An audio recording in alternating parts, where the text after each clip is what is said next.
मध्य प्रदेश की धार्मिक नगरी उज्जैन में रविवार को भगवान काल भैरव की भव्य सवारी निकाली गई।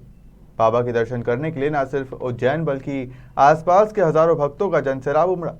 पुलिस जवान द्वारा सवारी को गार्ड ऑफ ऑनर दिया गया। उज्जैन में क्षिप्रा नदी के तट पर स्थित काल भैरव मंदिर विश्व प्रसिद्ध है। काल भैरव मंदिर में भगवान की चमत्कारिक प्रतिमा है। भैरव भगवान की प्रतिमा को प्रतिदिन मदिरा का भोग लगाया जाता है और आश्चर्य की बात तो यह है कि यह भैरव भगवान की प्रतिमा साक्षात मदिरा का सेवन भी करती है। धर्मशास्त्रों के अनुसार भैरव बाबा भगवान शंकर के कोतवाल है। भगवान महाकाल को उज्जैन का राजा माना जाता है, तो यहाँ भगवान भैरव को क्षेत्रपाल के रूप में पूजा जाता है। मान्यता है कि जिस प्रकार भगवान महाकाल अपनी प्रजा का हाल जानने के लिए सवारी के रूप में नगर भ्रमण पर निकलते हैं, उसी प्रकार भैरव भगवान श्री क्षेत्रपाल की भूमिका निभाते हुए प्रजा की रक्षा के लिए वर्ष में 2 बार नगर भ्रमण पर निकलते हैं। यहाँ भैरव बाबा की वर्ष में 2 सवारी निकलती है, एक भाद्रपद की ढोल 11 पर और दूसरी अगहन माह की भैरव अष्टमी के दूसरे दिन। पूजन के पहले भैरव बाबा का विशेष श्रृंगार किया जाता है। यहाँ बाबा को सिंधिया राजघराने की पगड़ी पहनाई जाती है, जो कि विशेष तौर पर ग्वालियर से मंगवाई जाती है।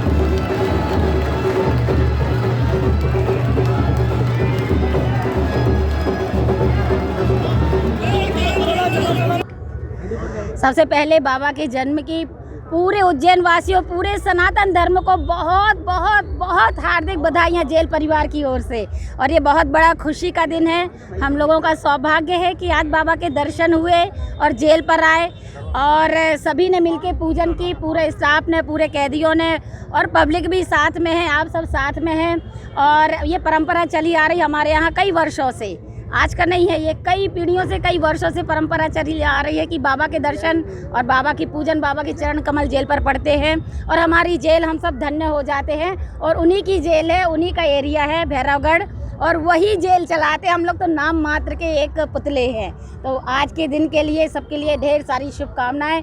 बहुत बहुत धन्यवाद। सवारी तो अब निकलेगी और आप देख रहे हैं भक्तों का जो सैलाब उमड़ा है। आज पूरे 1.5 साल बाद बाबा के भक्त यहाँ उमड़ के पड़े हुए हैं और श्रद्धा का सैलाब है। ये क्या क्या पूजा हुई है? शासकीय पूजा हुई। यहाँ पर ग्वालियर स्टेट से जो परंपरागत पगड़ी आती है उस पगड़ी का पूजन किया गया। उसके पश्चात में जो है अपर कलेक्टर साहब ने कलेक्टर साहब ने यहाँ पूजन किया, शासकीय पूजन। उसके पश्चात जो है पालकी जो है सिद्धवट की ओर अब नगर भ्रमण पर निकलेगी। ये बाबा का जन्मोत्सव था। रात को 12 बजे मध्य रात्रि में बाबा का जन्मोत्सव मनाया गया। तत्पश्चात जो है वहाँ आरती पूजन, महाआरती पूजन हुआ रात को 12 बजे और उसके पश्चात ये सवारी दूसरे दिन निकलती है, जो बाबा की पारंपरिक सवारी है। बहुत अनंत सालों से निकलती आ रही है सवारी है। जेल पे महत्व तो क्या है, जेल पे जो है कैदी रहते हैं बेचारे, उनको जो है दर्शन नहीं हो पाते हैं, इसलिए जो है जेल में जाकर के उन कैदियों को वो दर्शन कराए जाते हैं बाबा के।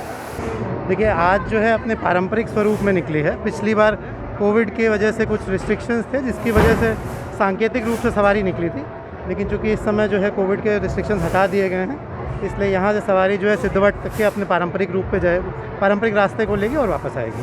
सर, क्या क्या शामिल रहा पूरी सवारी में? जो हर वर्ष के साथ जो हम लोग की यहाँ पे प्रक्रिया है मंदिर की, वो आज पालन की गई। पहले जो है पगड़ी चढ़ी भगवान को और फिर उसके बाद जो है शासकीय पूजा के उपरांत सवारी निकली। ऐसी मान्यता है कि कैदी काल भैरव बाबा से अपने गुनाहों को माफ करने और जल्द कारागार से मुक्ति की प्रार्थना करते हैं। ये सवारी 2 किलोमीटर तक भ्रमण करने के बाद क्षिप्रा नदी के किनारे स्थित सिद्धवट मंदिर जाती है, जहां पूजन अर्चन के बाद पुनः मंदिर लौट आती है। उज्जैन से विमल बेंडवाल की रिपोर्ट।